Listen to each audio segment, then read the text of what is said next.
Hi hello ನಮಸ್ತೆ friends, ನೀವು ನೋಡ್ತಾ ಇದ್ದೀರಾ info with Vicky YouTube channel. ನಿಮಗೆ ಗೃಹಲಕ್ಷ್ಮಿ ಯೋಜನೆಯ 8ನೇ ಕಂತಿನ ಹಣಕ್ಕೆ ವೆಯ್ಟ್ ಮಾಡ್ತಿದ್ದೀರಾ? ಹಾಗಿದ್ದರೆ ವಿಡಿಯೋ ನೋಡಲೇಬೇಕು. ಯಾಕಂತಂದರೆ ನೀವೇನಾದರೂ 8ನೇ ಕಂತು ಪಡ್ಕೋಬೇಕು ಅಂತಂದರೆ 4 ಹೊಸ ರೂಲ್ಸನ್ನು ಬಂದಿದೆ.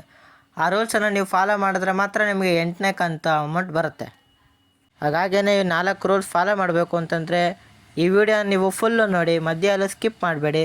ಮಧ್ಯೆ ಸ್ಕಿಪ್ ಮಾಡಿದ್ರೆ ನಾವು ಕೊಡೋ ಇನ್ಫಾರ್ಮೇಷನ್ ನಿಮಗೆ ಕ್ಲಿಯರಾಗಿ ನಿಮಗೆ ಗೊತ್ತಾಗಲ್ಲ. ಹಾಗಾಗಿನೇ ಈ ಇನ್ಫಾರ್ಮೇಟಿವ್ ವಿಡಿಯೋಗೆ ಯಾರು ಇನ್ನೂ ಲೈಕ್ ಕೊಟ್ಟಿಲ್ವೋ ದಯವಿಟ್ಟು ಒಂದೇ ಒಂದು ಲೈಕ್ ಕೊಟ್ಟು ವಿಡಿಯೋನ ನೋಡೋಕ್ಕೆ ಶುರು ಮಾಡಿ. ಹಾಗೂ ಈ ಚಾನಲ್ಗೆ ಇನ್ನೂ ಯಾರು ಸಬ್ಸ್ಕ್ರೈಬ್ ಮಾಡಿಲ್ವೋ ದಯವಿಟ್ಟು ಸಬ್ಸ್ಕ್ರೈಬ್ ಮಾಡಿ, ಬೆಲ್ಲೈಕನ್ನಲ್ಲಿ ಆಲನ್ನು ನೋಟಿಫಿಕೇಷನನ್ನು ಕ್ಲಿಕ್ ಮಾಡಿ. ಈ ರೀತಿ ನೀವು ಆಲನ್ನು ನೋಟಿಫಿಕೇಷನನ್ನು ನೀವು ಕ್ಲಿಕ್ ಮಾಡಿದಾಗ ನಾನು ಹಾಕೋ ಈ ರೀತಿ ಎಲ್ಲ ಗೌರ್ಮೆಂಟ್ ಸರ್ವಿಸಸ್ಗಳು ಸಹ ನಿಮಗೆ ಮೊದಲೇ ಸಿಗುತ್ತೆ. ಮತ್ತು ನೀವು ಲೈಕು ಸಬ್ಸ್ಕ್ರೈಬ್ ಮಾಡೋದ್ರಿಂದ ಕಂಟಿನ್ಯೂಸ್ ಆಗಿ ಇದೇ ರೀತಿ ನಿಮಗೆ ಗೌರ್ಮೆಂಟ್ ಅಪ್ಡೇಟ್ಸ್ಗಳು ಕೊಡ್ಬೋದು. ಈಗ ಯಾರು ಲೈಕು ಮತ್ತು ಸಬ್ಸ್ಕ್ರೈಬ್ ಮಾಡಿ ವಿಡಿಯೋ ನೋಡ್ತಾ ಇದ್ದೀರೋ ಅವರಿಗೆ ನನ್ನ ಧನ್ಯವಾದನ ತಿಳಿಸ್ತಾ ನಾನು ಡೈರೆಕ್ಟು ಟಾಪಿಕ್ಗೆ ಬರ್ತೀನಿ. ನೀವೆಲ್ಲ ಯೋಚನೆ ಮಾಡ್ತಾ ಇರ್ತೀರ 8ನೇ ಕಂತು ಯಾವಾಗ ರಿಲೀಸ್ ಆಗುತ್ತೆ ಏನು ಅಂತ. ಆದರೆ 8ನೇ ಕಂತು ಆಲ್ರೆಡಿ ರಿಲೀಸ್ ಆಗಿ ಸುಮಾರು ಜನಕ್ಕೆ ಬಂದಿದೆ. ನಿಮಗೇನಾದರೂ 8ನೇ ಕಂತು ಬರಬೇಕು ಅಂತಂದರೆ 4 ಹೊಸ ರೂಲ್ಸ್ ಬಂದಿದೆ. ಆ ರೂಲ್ಸ್ ಬಗ್ಗೆ ಈಗ ನಾವು ತಿಳ್ಕೊಳ್ಳೋಣ.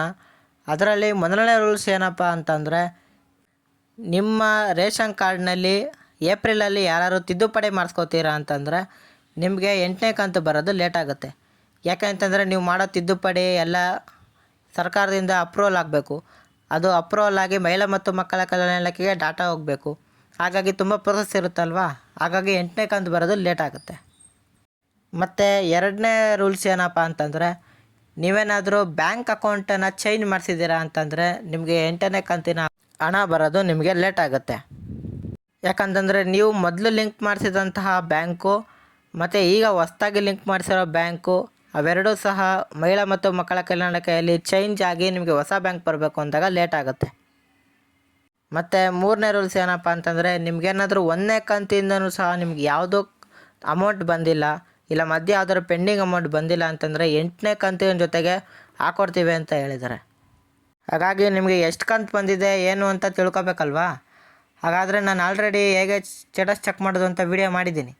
ಆ ವಿಡಿಯೋನ ನಿಮಗೆ ಕಮೆಂಟ್ ಬಾಕ್ಸಲ್ಲಿ ಮತ್ತು ಡಿಸ್ಕ್ರಿಪ್ಷನ್ ಬಾಕ್ಸಲ್ಲಿ ಲಿಂಕ್ ಕೊಡ್ತೀನಿ. ಆ ವಿಡಿಯೋ ನೀವು ಚೆಕ್ ಮಾಡಿ ನೀವು ಸಹ ಸ್ಟೇಟಸ್ ತಿಳ್ಕೊಬೋದು ಎಷ್ಟು ಕಂತು ಬಂದಿದೆ ಅಂತ. ಮತ್ತು 4ನೆಯ ಕೊನೆ ಅಪ್ಡೇಟ್ ಬಂದು ಏನಪ್ಪ ಅಂತಂದರೆ, ಈ ಗೃಹಲಕ್ಷ್ಮಿ ಸ್ಕೀಮ್ ತಗೋತಾ ಇರುವಂಥ ಮಹಿಳೆಯರು ಅವರ ಆಧಾರ್ ಕಾರ್ಡ್ಗೆ ಏನಾದರೂ ಬ್ಯಾಂಕ್ NPCI ಮ್ಯಾಪಿಂಗ್ ಆಗಿಲ್ಲ ಅಂತಂತಂದರೆ 8ನೇ ಕಂತಿನ ಹಣ ಬರಲ್ಲ ಅಂತ ಹೇಳಿದ್ದಾರೆ. ಯಾಕಂತಂದರೆ ಗೃಹಲಕ್ಷ್ಮಿ ಅಮೌಂಟ್ ಅವರು ಕಳಿಸ್ತಾ ಇರೋದೇ ಆಧಾರ್ ಬೇಸ್ ಮುಖಾಂತರ ಆಗಿರೋದ್ರಿಂದ ಯಾವುದೇ ಅಕೌಂಟ್ ನಂಬರನ್ನು ಸಹ ಅಲ್ಲಿ ಅವರು ಫೆಚ್ ಮಾಡ್ತಾಯಿಲ್ಲ. ಡೈರೆಕ್ಟು ನಿಮ್ಮ ಆಧಾರ್ ಕಾರ್ಡ್ ತೊಗೊತಾರೆ, ಆಧಾರ್ ಕಾರ್ಡ್ ಲಿಂಕ್ ಆಗಿರುವಂಥ NPCI ಮ್ಯಾಪ್ ಆಗಿರುವಂಥ ಬ್ಯಾಂಕ್ಗೆ ಡೈರೆಕ್ಟು ಅಮೌಂಟ್ ಹೋಗುತ್ತೆ. ಹಾಗಾಗಿ ಯಾರು ಇನ್ನೂ NPCI ಮ್ಯಾಪಿಂಗನ್ನು ನಿಮ್ಮ ಬ್ಯಾಂಕಲ್ಲೇ ಮಾಡಿಸಿಲ್ವೋ ದಯವಿಟ್ಟು ಮಾಡಿಸಿ ಈ ಸ್ಕೀಮಿನ ಲಾಭವನ್ನು ಪಡ್ಕೊಳ್ಳಿ. ಮತ್ತು ನಿಮ್ಮ ಬ್ಯಾಂಕಲ್ಲಿ ಏನಾದರೂ NPCI ಮ್ಯಾಪಿಂಗ್ ಮಾಡಿಕೊಡ್ತಾ ಇಲ್ಲ ಅಂತಂದರೆ ಯೋಚನೆ ಮಾಡಬೇಡಿ. ನಿಮ್ಮ ಹತ್ತಿರದ ಪೋಸ್ಟ್ ಆಫೀಸ್ ಬ್ಯಾಂಕ್ಗಳಲ್ಲಿ IPBB ಅನ್ನುವಂಥ ಅಕೌಂಟನ್ನು ಓಪನ್ ಮಾಡಿಸಿ, ಅಲ್ಲಿ ನಿಮಗೆ NPCI ಮ್ಯಾಪಿಂಗ್ ಬೇಗ ಆಗುತ್ತೆ. ಬೇಗ ಲಿಂಕ್ ಆಗಿ ನಿಮ್ಮ ಅಕೌಂಟ್ಗಳಿಗೆ ಪೆಂಡಿಂಗ್ ಅಮೌಂಟು ಎಲ್ಲ ಸಹ ಜಮಾ ಆಗೋಕ್ಕೆ ಶುರುವಾಗುತ್ತೆ. ನೋಡೋದ್ರಲ್ಲ ಫ್ರೆಂಡ್ಸ್, ನೀವೇನಾದರೂ 8ನೇ ಕಂತು ಪಡ್ಕೋಬೇಕು ಅಂತಂದರೆ ಯಾವ ಹೊಸ ರೂಲ್ಸ್ಗಳಿದೆ ಅಂತ ಇದನ್ನ ನಿಮ್ಮ ಫ್ರೆಂಡ್ಸು ಫ್ಯಾಮಿಲೀಸ್ಗಳು ತಿಳ್ಕೊಬೇಕಲ್ವಾ. ಹಾಗಾಗಿ ದಯವಿಟ್ಟು ಕೆಳಗಡೆ ಶೇರ್ ಅನ್ನೋ ಬಟನ್ ಇದೆಯಲ್ಲ, ಆ ಶೇರ್ ಅನ್ನೋ ಬಟನ್ನ ಕ್ಲಿಕ್ ಮಾಡಿ ಅವ್ರಿಗೂ ಸಹ ಈ ವಿಡಿಯೋನ ಕಳಿಸಿ. ಅವರು ಈ ವಿಡಿಯೋವನ್ನು ನೋಡಿ ಇನ್ಫಾರ್ಮೇಷನ್ನ ತಿಳ್ಕೊತಾರೆ 8ನೇ ಕಂತು ಹೇಗೆ ಪಡ್ಕೊಳ್ಳೋದು ಅಂತ. ಹಾಗಾಗಿ ಈ ಚಾನಲ್ ಉದ್ದೇಶ ಏನು ಅಂತಂದರೆ, ಬಡವರಿಗೆ ಸರ್ಕಾರದ ಎಲ್ಲ ಸ್ಕೀಮ್ಗಳು ಗೊತ್ತಾಗಬೇಕು, ಅವರು ಈ ಪ್ರಯೋಜನ ಪಡ್ಕೋಬೇಕು ಅಂತ. ಹಾಗಾಗಿ ದಯವಿಟ್ಟು ಶೇರ್ ಮಾಡೋದನ್ನ ಮರಿಬೇಡಿ. ಹಾಗಾಗಿ ಶೇರ್ ಮಾಡಿ, ನೀವು ಸಹ ಈ ಚಾನಲ್ಗೆ ಬೆಂಬಲಿಸಿ ಅಂತ ಹೇಳ್ತಾ ವಿಡಿಯೋ ಇಷ್ಟ ಆಗುತ್ತೆ ಅನ್ಕೋತಾ ಇದ್ದೀನಿ. ಅದಕ್ಕಾಗಿ ಒಂದು ಲೈಕನ್ನು ಕೊಡಿ. ಮತ್ತು ಇನ್ನೂ ಚಾನಲ್ಗೆ ಯಾರು ಸಬ್ಸ್ಕ್ರೈಬ್ ಆಗಿರೋ ದಯವಿಟ್ಟು ಸಬ್ಸ್ಕ್ರೈಬ್ ಮಾಡಿ. ಸಿಗೋಣ ಮುಂದಿನ ಇನ್ಫಾರ್ಮೇಟಿವ್ ವಿಡಿಯೋದಲ್ಲಿ. ಬಾಯ್.